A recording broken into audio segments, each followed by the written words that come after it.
Thank you for your introduction. Thank you for honoring me by asking me to say a few words here. Thank you, President Joel, for your words. I never had the privilege of working very closely with Yitzhak Rabin, although I've been in public service for 25 years. I did work, however, closely with Shimon Peres when I was a young diplomat back in the early 90s and had the opportunity to spend time with the Prime Minister during what was probably the highlight of his second term when he came to Washington, D.C. on September 13th, 1993 to sign the Oslo Accords, and we then went back to Israel. On the way, we made an historical stop with the King of Morocco, and shortly thereafter, I left to Los Angeles to hold my first overseas posting, where several months after I arrived, we hosted Yitzhak Rabin in November of 1994. After it was announced that he won the Nobel Peace Prize, he came to Los Angeles, what was his last visit to Los Angeles. And so I had the opportunity to spend time with him in two very important events. And I'd like to share with you some of my thoughts. You know, we talk about Rabin's legacy. What was so special about him? Why was he so unique?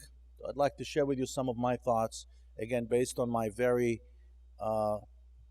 random and sporadic encounters with him. The first thing that made him extremely unique, and I think well-liked by all Israelis, is the fact that he answered the call from a very young age. He was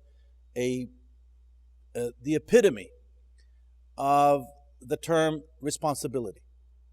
And he was all about giving to the collective, being part of the collective, answering the call. And if you just look at his own biography, at the age of 25, he became the commander of the Harel Brigade that fought in the greater Jerusalem area. He was one of the youngest. He wasn't the youngest, but one of the youngest IDF chiefs of staff. He was the first Sabra to be a prime minister, 1974. And everything he did was about serving the public. Everything he did was about giving to the collective. He was not a taker, he was a giver. And he was not afraid of assuming responsibilities, even in the face of catastrophes and failures. And I think that's one thing that made him really special. People liked him because of that. The second thing about him that you could see, even from my point of view as a junior diplomat, his authenticity. He was a real human being. Very transparent. Very transparent. There was no hidden agenda. You could see, for example, that he did not feel comfortable on stage. He did not feel comfortable among people. He was a very shy, I would dare to say even introverted human being, but very real. Spoke his mind. When he felt something, he said it. And again, this kind of transparency, which I believe, by the way, today is the new emerging type of political charisma. This is a subject, President Joel, for research. For social and political research, I believe that there's a new political charisma emerging today in the world. It has a lot to do with the influence of technology that is expecting the political leader to be more transparent, to be fair. And Rabin was, in his core, a decent, honest, fair human being. And I think, again, that's why people liked him. Another thing that made him extremely unique and likable is the fact that he was, and again, it's a result of the two factors that I mentioned before. He was a pragmatist in the sense that he was not afraid to say, I made a mistake. I changed my mind. Circumstances have changed. And he was not afraid of doing those things. And I think in that sense, he was a student of David Ben-Gurion. Because you see, in policy making and decision making, whether you run a big corporation or you run a country, or you run a political movement, you always have to find the balance between risks and opportunities. Right? In Hebrew we say sikuim mul sikunim. And if you emphasize the opportunity in an extreme way, you increase the level of risk, and vice versa. If you emphasize the risk in an extreme way, you could possibly bring about a paralysis.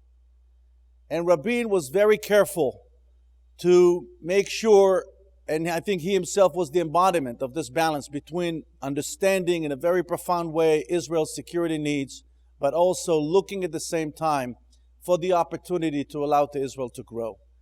And I think when you look at all those combinations, he was the first, for example, to put on the table the conversation about Iran's nuclear ambitions back in the 90s. He was the chief of staff that reunited Jerusalem. People don't remember that about him. But he was the Ramatkal, chief of staff in 1968, the famous Haratzofim speech, which he gave with the Hebrew U when he was awarded the honorary doctorate. And the last thing about him, which again is not so publicly discussed, his true concern to the Jewish nature of the State of Israel. That's something that is kind of lost in the discussion about Yitzhak Rabin. Here's an interesting piece from his biography. Yitzhak Rabin was born in 1922. Where? In Jerusalem, although he never lived in Jerusalem. His parents did not live in Jerusalem. Why was he born in Jerusalem? His mother, whose nickname was Red Rosa, was a socialist leader. She decided that she wanted her son to have in his birth certificate Jerusalem. So she left the Galilee 3 weeks before her due date, and went to Jerusalem. She traveled to Jerusalem. It was not an easy journey for her. And gave birth to Yitzhak Rabin in Jerusalem, although he was raised in Tel Aviv. And when he was asked about what was his motivation to engage in the political process with the Palestinians, whom he never trusted, by the way, he said that his concern, he was afraid, his fear as a prime minister, to be forced to choose between being a democracy and a Jewish state. He deeply and profoundly cared about the Jewish nature and the Jewish identity of the only Jewish state in the world. And the fact that his mother did what she did to allow him to be born in Jerusalem was a very meaningful thing for him throughout his entire life. So I thank all of you for inviting us to say a few words here at this very important event. I know that people are listening to us over the internet. I'd like to thank you. I'd like to thank President Joel for sponsoring this event. And God bless you all. Thank you so much.